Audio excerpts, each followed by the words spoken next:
Live from the Buffalo Wild Wings studio, here's Sports Nightly. There is nothing, I mean nothing, like the postseason here in Northwest Ohio. The playing field is your canvas, and we have some athletes making their masterpiece. Welcome into a legacy-defining edition of Sports Nightly. I'm Yaw Bonsu. You know how we rock, and we begin tonight with tournament time. Let's head to the soccer pitch. Southview and Springfield, a trip to the Elite Eight on the line. Look at Kyle Mortis, an area high 56 goals this season. 24th minute, Cougars on the attack. Isaiah Flack plays it through to Zayd Naeem. The sophomore has himself a goal.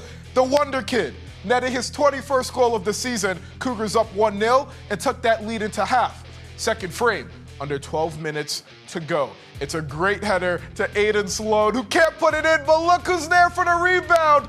Did I say 56 goals earlier? Make it 57 now. Kyle Mortis showing why he's the NLL Cardinal Division Player of the Year. This match is tied, and it went to extra time. Let's go to the extra period. Under 30 seconds left, Aiden Sloan, a ridiculous flick to Mortis, and the senior has himself a game winner. Oh my goodness, what a moment. Whew. Springfield wins 2-1 in extra time. The Blue Devils advance to their first ever regional finals. Look where we're at now, 18-1-1 now. We're heading to a regional final, so I can't ask for anything better right now. Yeah, there's kind of no words. It's kind of unreal. We created kind of a legacy at Springfield. It's never done before, and we're off to a regional final, which has never been done in school history. So, yeah, words can't describe how we feel right now.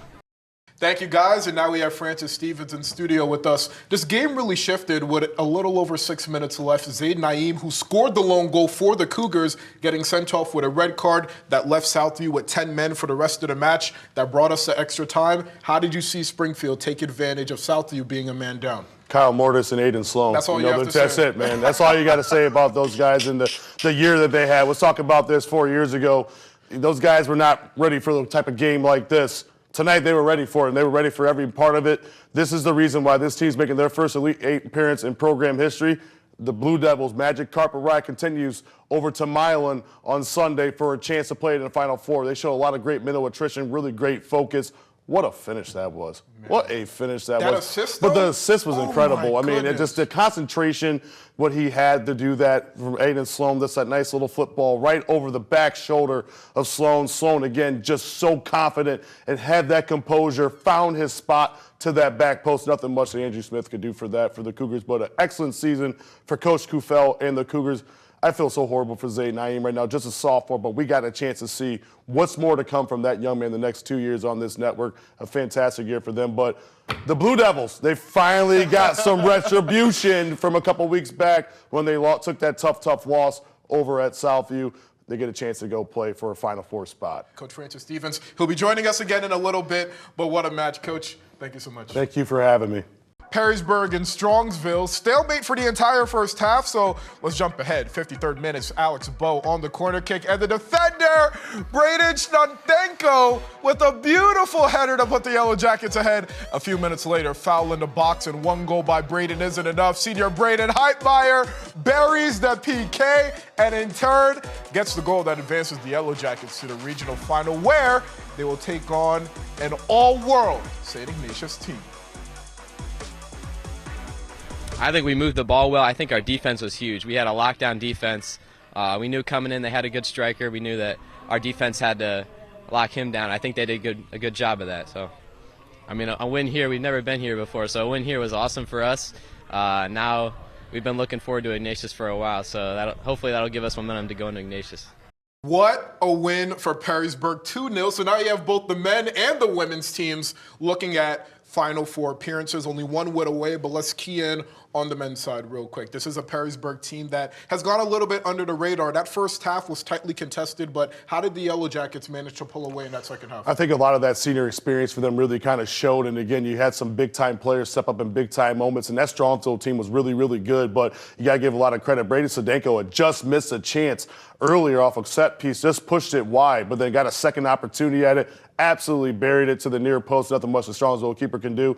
And then again, Chase John Sum was able to kind of create something in the box, gets probably burrowed over there, and it sets up a Braden Heitmeyer penalty 2 goals in less than 2 minutes. That was huge for them. Almost kind of, I think, just kind of clipped the sails from that Mustang side. So they got a mountain to climb when you're playing against the number 2 ranked team in the state, a team that's trying to go for 6 in a row. Okay, most teams only win maybe 1 every 20 years.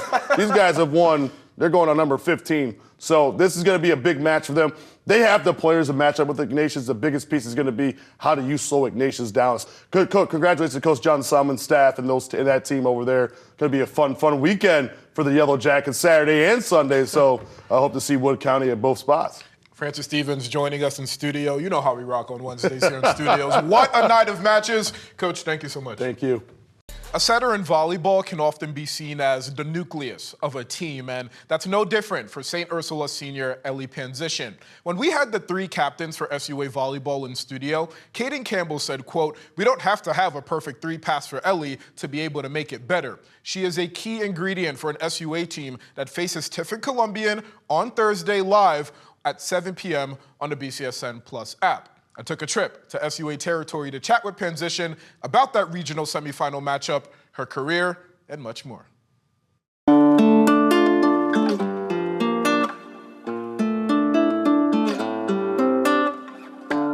Ellie Panzishin serving the setter. She's just a great leader, a great player, and you just love to see her be able to come out here and have a strong start for her team. Every year you've been on varsity, this team has made it to the Final Four. But now that you're a senior, how do you approach this playoff run differently?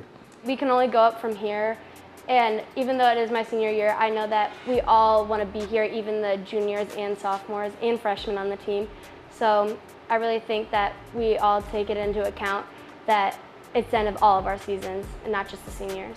And our very own Maddie Klein called you the quarterback of this team. So how much pride do you take in literally setting everybody else up for success? It actually means a lot, but I couldn't do it without my headers, especially. Gaubert. Nice. Back set to the right, and the kill by Malone. Oh, there's her 1,000th assist. You can see the students putting it all in the air, all the signs. Aw. Ellie Panzishin, her 1,000th career assist for the St. Ursula Arrows, and fittingly done on a very well-executed play. What will you remember most? The moment you got 1,000 career assists or the journey to get there? The journey. I feel like my sophomore year, really looking up to Lucy Mott and knowing that when I was stepping into my junior year role that I really had to take the lead and know how to control the team. So I think it was the steps that I took to get there. And most people only see the kills, but you see the entire play evolve before we get to that point. So how has your perspective on the game changed as you have gone on throughout your career? As players come and go, I feel like we really look at each individual person, and where there's no I in teams. So especially coming together and celebrating each other really helps that. What would you tell your freshman year self, seeing everything that you've accomplished now? I would say we made it. I feel like my freshman year, I was so nervous, especially because I played JV my freshman year. So really looking up to a lot of the setters previously and seeing how good they were and how fast-paced the game was. What gave you the confidence, though, to know that you're capable of being not only just a productive person on varsity, but somebody that the younger girls can now look up to? Well, my sophomore year. Why? Because that was my first time on varsity, and I've never been in that fast pace of a game and at practice, and I knew I had to step up for the starting team to compete against my side of the team. Now that you're a senior, how much pressure do you put on yourself to be a leader, not only for the younger kids on the court, but off it as well? A lot, but I know that each individual person on this team has an aspect that they bring to the team. So helping bring energy up is what my focus is, and I want to be there to support everyone, even players on and off the court. And I know your favorite pregame routine is bumping music, so what's the go-to song for you guys on game day? Anything by Megan Thee Stallion or Sexy Red. There you go. So you guys are big Megan Thee Stallion fans on the team? Yeah. Who are the best singers on the team? Oh my, probably Emma Dudley. Okay. And I'll say Mia Hasty. Okay, big Megan Thee Stallion fans. I never would have expected that. But listen, it's your senior year. You don't know when it's going to end, which is probably very nerve-wracking to you. But when it's all said and done, how do you hope this program and this community remembers Ellie Panzishin? Oh God, this is hard. This is a big question. hope I can be someone that the younger kids and people who are just playing young at a lower level look up to me to see that you can start from the bottom and make it all the way up here. And especially like pushing through obstacles and really finding yourself as a player. You don't have to be someone that you're not. So here we are. The postseason begins this Friday. And let me tell you, we were this close to a St. John's Anthony Wayne rematch in the first round. That is until the Start Spartans came out of nowhere, beating Woodward and sneaking into the 12th seed. And now we have Anthony Wayne and Start. First round of the postseason. It's our game of the week. The lights couldn't be any brighter. Game day tailgate will be there. But before then, we send it over to our pigskin professor, Mike Jewell. Man, oh man. Friday is going to be lit. Our game of the week, Anthony Wayne and Start, highlighting our 6-game playoff slate. What a night in sports, and we're only going to roll. Have a great night.